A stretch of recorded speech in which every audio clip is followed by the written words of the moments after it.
Now we're going to start with Chapter 5, Part 3, Conditional Sales Contract. And just kind of an overall, have you guys ever bought a car from a licensed dealer before? I mean, I've been in a showroom before, but I don't know if that really fits the description. Not really. I mean, Chris, Yes, I've bought a car before. Do you remember the long contract that rolls off the desk and Yep. them talking Sure really do. fast and nodding and smiling? And did you read it?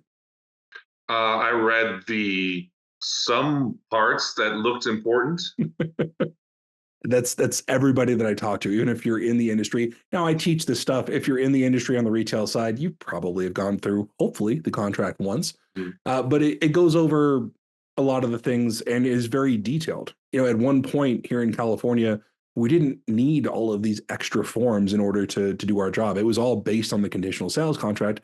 And then problems started to escalate from there because people would say, oh, you didn't tell me about this, or I didn't read it, or insert excuse here. And because we're in a very consumer-friendly state, this is what happens. So I want you guys to write this down for your test.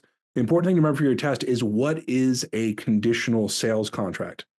And the answer in plain terms, a conditional sales contract is a contract where a buyer and a seller are presented and payments are to be made to the lien holder. Are you going to remember that? Probably not. So for your test, when they ask what is a conditional sales contract, you're going to remember it's the longest answer because our contract is long. So whichever the longest answer is, select that one and move on with life. Because, Chris, like you were saying, and I've have a fun little example here up on the screen, and nobody really reads the contract. I mean, when you're thinking about it as a consumer, when you're talking to a dealer, what are you really concerned about when you're walking into the showroom? Price. It's also predominantly because that's how a lot of people think. Yeah. And everybody thinks about money. If my wife comes in right now and says, hey, honey, great news, I am going to remodel our kitchen, the first thing I'm going to ask her is, how much is it going to cost? Yeah. Same kind of thing. If I hear a monthly payment that I like, and maybe what my interest rate is, the rest of what they're talking about, I'm completely tuned out until I hear something that maybe, again, additional price. That's where it'll ramp back up a little bit. But the disclosure, as far as what that looks like from a contract perspective, is that Federal Truth in Lending Act, like we talked about earlier in class, where we talk about our APR. Now, I wish 3.65 was an APR that was still something. I was looking at used car notes over the weekend, actually, and for the low rate of only 6.49 with prime credit, Jeez. you too can get a good loan if you have good credit. That's nuts to me, but the time we live in. This was back in good old COVID years when you could actually still get a loan. And it breaks down not only what your monthly payment's going to be, but your APR. And the easy way to remember this for this example that's here in your book is, if I borrow 20 grand rather than using my own money at 3.65%, that I'm going to be charged roughly a little bit over $2,100 for 66 months, or I could pay cash and save myself the $2,100. Most people probably going to go with that. But is 3.65% the average APR that we're going to be seeing at our dealership? No. Everybody that walks in is going to have good credit and ready to go? Unfortunately, at most used car dealerships, average APR right now is anywhere between 17 to 24.9%. Jeez Louise. The credit card. I've seen examples where the finance charge is more than the card. Could you imagine that? Paying your car off 2-3 times over? You wonder why we're in debt. Yeah. Okay. But can I have those conversations with the customer? To a certain degree, but unfortunately, just the way California is made up, you're not riding the bus to go long distances. We don't have that public transit system set up. So in our state, cars are an essential commodity in order to function for a lot of what we do. And the breakdown of the payment schedule, like we talked about, one of the main things your customer is going to cue in on, what is that monthly payment? And then you're doing math in your head. You're not even listening to the salesperson anymore. oh, mortgages, yeah, I can afford that. And then basically we're just pushing it right on through. So dealer carrying contract. Buy here, pay here is a delicate thing. I understand it. I admire the hustle if you want to do it. Not something I would personally do just because I don't want to work that hard like that. But I admire anybody who wants to put their own money up as collateral and play bank and do the repossession and have to deal with all that. I'd rather just try to find banks on my own. But I understand that in certain points when you have to carry a contract, why would a dealer carry a contract? Well, especially with the way banks are operating now, discount fees are higher than ever. And if you want to write this down, this won't be on your test, but discount fees are what a bank will actually charge a dealership in order to get financed. So if you come in, Will, we're going to use you as an example. Being a college student, I don't know what your credit's like, but let's just say, for argument's sake, if you had bad credit, I can't discriminate based on bad credit. I have to take job history, credit, and a couple other different factors and put you into the computer and have the computer tell me what basically happens as far as approval with various banks if I had different lenders. And they can charge me 800, 1,000. I've seen a couple grand in discount fees before. And I can't say, hey, well, you've got bad credit, so guess what you're going to get? I eat those costs. So that's why it's important when we're practicing as a dealer, and you guys can learn this from a consumer level as well. If you go into a dealership and ask them, hey, do you have a discount? Can you offer a discount on this vehicle? The correct way of answering that without knowing anything about your customer is, you know what? It's a great question. Let me take down your information, see what you qualify for, and then I can kind of back into the deal and see what I can do for you as far as taking any money off the top. It allows you to save face, answer it in a professional manner without really knowing what's going on as far as the vehicle is concerned. So any questions on dealer carrying contract, repossession, anything fun like that? All right, let's talk about insurance.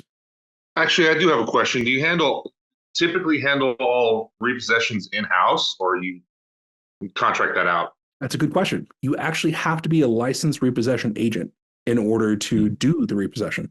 Okay. And I mean, Chris, you're also a family man as well. Could you imagine having to ride out in your truck with a shotgun and try to repossess your car? No, I mean, I would delegate it for sure. Well, sure.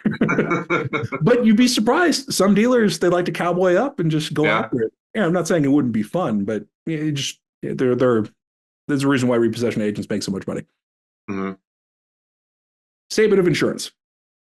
You would be shocked how many people go in to buy a car and don't have auto insurance. But from that perspective, you also want to think about it. The minute they drive off the lot, and let's say financing falls apart or something happens, you're going to be responsible for that insurance if you didn't get that insurance before they left the lot. So it's important to quantify that. Get a copy of their insurance. Keep it in the deal jacket. Make sure it's something that we can go back to in the event that problems happen. And also knowing how to navigate it. How do you get insurance late at night? Do you have an insurance agent that you can work with? Really setting that customer expectation, especially if they booked an appointment. Hey, these are all the documents, so that way we can get you quickly in and out of the dealership. I can tell you, I've desked a deal in about 20 minutes before, but your average time of dealing with a customer is usually about an hour and a half. Doesn't matter how you try to expedite it, it's just something always comes up. Yep. Arbitration. Can anybody tell me what arbitration is in basically when we're talking about the dealership world?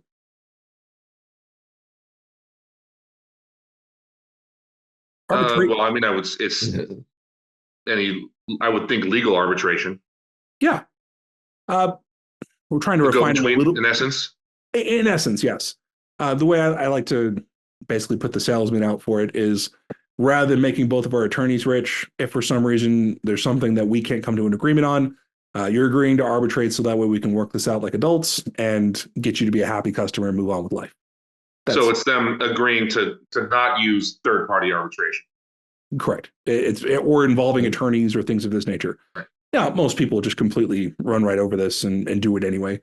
And in the dealership world, if somebody is threatening to sue you, then typically speaking, it's one of those things. Nobody threatens to sue; they just sue.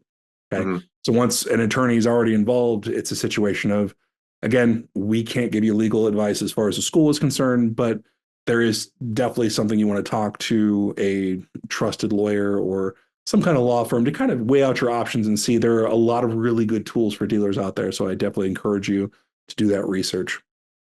And then auto broker fee. Like we talked about earlier, there is a healthy fascination with auto brokering right now in the industry. I don't personally understand it, but by all means, I admire the hustle. What is an auto broker? Like we talked about earlier, you're literally brokering the deal between two people. So if you are getting compensated for your time on the contract, your customer needs to be aware of, hey, by the way, you used an auto broker, and this is the fee associated with that. Does your customer pay attention? Typically, no.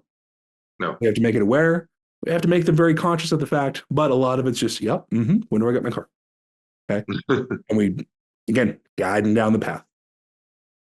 And this is what it all looks like. Now, important key takeaways for your test, that all contracts have to be outlined in red, 2x2, as far as that spacing is concerned, but outlined in red, making sure that they are aware of that situation. And then that breakdown as far as that itemization is concerned. All right, page 2. We need to break down the itemization of what the cost of the car is going to be. And main reason for that is transparency. Got to be able to look at what's the cash price of the car, what does the registration look like, are there additional fees like a doc fee? Okay. Now the doc fee is going to be on your test. So go ahead and write this down. And this is at the time that we're recording this. So if this changes, we'll add a note to the video, we'll add a note to the book. But as it stands right now, DMV has not modified this test in quite a number of years. So it is still $50 on the DMV test. However, in real life, the answer is $70 for the doc fee. I know it's weird. Write it down, and we'll go over the $70 for the doc fee. Now, what is a doc fee? In other states, you can charge much more than $70. Here in California, it's regulated. It goes towards the costs of basically doing your paperwork, using a registration service, all the ancillary costs that you can't tie up into a car that helps offset some of the operating costs, Carfax, stuff like that. You're going to also notice that there is an $85 BPA provider. Now, that is an increase you can do on the doc fee if you are a registration service at your dealership. So, important things to know. Sales tax is also broken down. We're going to get into sales tax a little bit later on in class here. But understand that sales tax is calculated based on where you live. Okay. So when you buy a vehicle here in California, you're being charged based on where you live. If you're outside of California, then you are charged based on where the dealership is located if you drive that vehicle off the lot.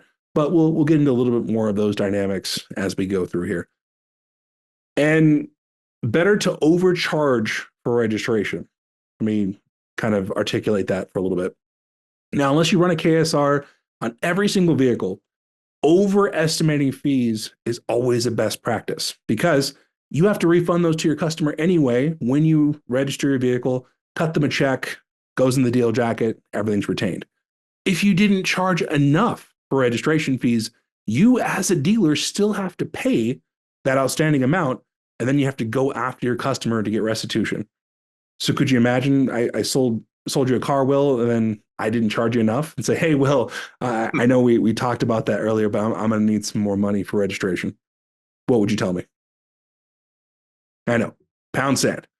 So one of those situations where, again, we're looking at that situation. It's just easier to, and that's literally what I tell my customer. Hey, by the way, give me an address. I want to make sure this is a good address because more than likely I'm going to send you a check and money's going to be coming to your house. So would this be a good address to send money to? Everybody always perks up at that point. So definitely one of those things you want to consider. We talked about service contracts and debt cancellation agreements have to be listed out on your contract. So that way your customer is aware, again, what they're paying. We have all those separate forms that go along with it. So we can articulate that. Trade-in vehicles. Now, this is probably one of the biggest sources of revenue for a dealership. If we don't have a service department, trade-ins are literally printing money. Because if you have, let's just take the car you have right now, and you're going to trade up to, a car within the first 4 model years. Do you care about your old car? Are you cared about the money that you're going to be pulling out of your old car unless you really got to like consolidate and come up with a down payment? Not really. Yeah, because I'm in the auction industry, I just got the phone with the dealership about 2 hours ago that this truck it's a 2002 Chevy Silverado. It's got 300,000 miles on it. Wholesale evaluation is maybe $2,000. And his sales department to put the deal together literally is trying to wholesale it right now for $4,000. Which my answer for all dealers is it's good to want things. It's good to have goals, but those are just not goals that are going to be realized today. So yeah, you do your best when you're trying to take in trades, but sometimes it's free money. Sometimes you literally have to over allow for a trade-in to get the deal done. And what over allowing means, I forget what kind of vehicle do you drive? 2007 Ford Edge. Perfect. So 2007 Ford Edge. If I gave you $5,000 for your car, would you be excited? Probably, yeah. Yeah. Okay. It's probably worth, $800, but it's probably worth more than that. But over allowing, if I put $5,000 as your down payment, now all of a sudden your financing looks better. All of your options look better. Your entire world opens up. And can I potentially make that up on other things that we're doing with the deal? So again, just articulating and working with that money to make sure that we're doing it right. And I've got examples here in your book as far as all the things that need to be outlined. Payoff agreements are crucial with trade-ins as well. So let's say you still have a bank note, which a lot of your customers are going to.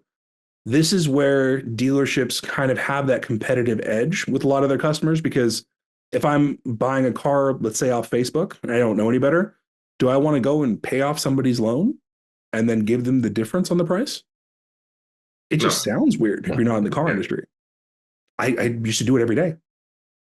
Oh, Wells Fargo. Wells Fargo was not as nice about the payoffs. But a lot of banks were, their operational efficiencies, because once they're paid off, there is no sense of urgency. Getting that title so that way I can either get it to my frontline reconditioned or getting it to the wholesale market is crucial for me to get that turnaround. And then modifications of a contract, seller's right to cancel. This is an important thing. It's oftentimes glossed over, but there's actually a 10-day clause that as a dealer, you are signing indicating that I have 10 days to get you financed. If I can't get you financed in those 10 days, I have to put a letter in the mail indicating, sorry, the financing dropped out. I need you to bring the car back for a voluntary repossession. It's rough when it happens because at that point, usually the customers, what do you mean you're taking back my car? You can't get financed? And then we have to talk about other options, co-signers. It makes it really awkward. So when I teach any kind of F&I practices, button up your deals. Make sure that you've got all of your stipulations from your customer, because as both being consumers, if the dealership called you after the car, do you pick up the phone? Are you super excited to talk to a salesperson again? No. Hey, by the way, I missed something. Okay. This is part of what we do in our industry. We've got to make sure as professionals, I get it, stuff happens, but as a standard practice, we want to get everything put together and buttoned up as well as we can. So any questions on that conditional sales contract? No. Perfect. Up next, we'll be talking about sales tax at your dealership.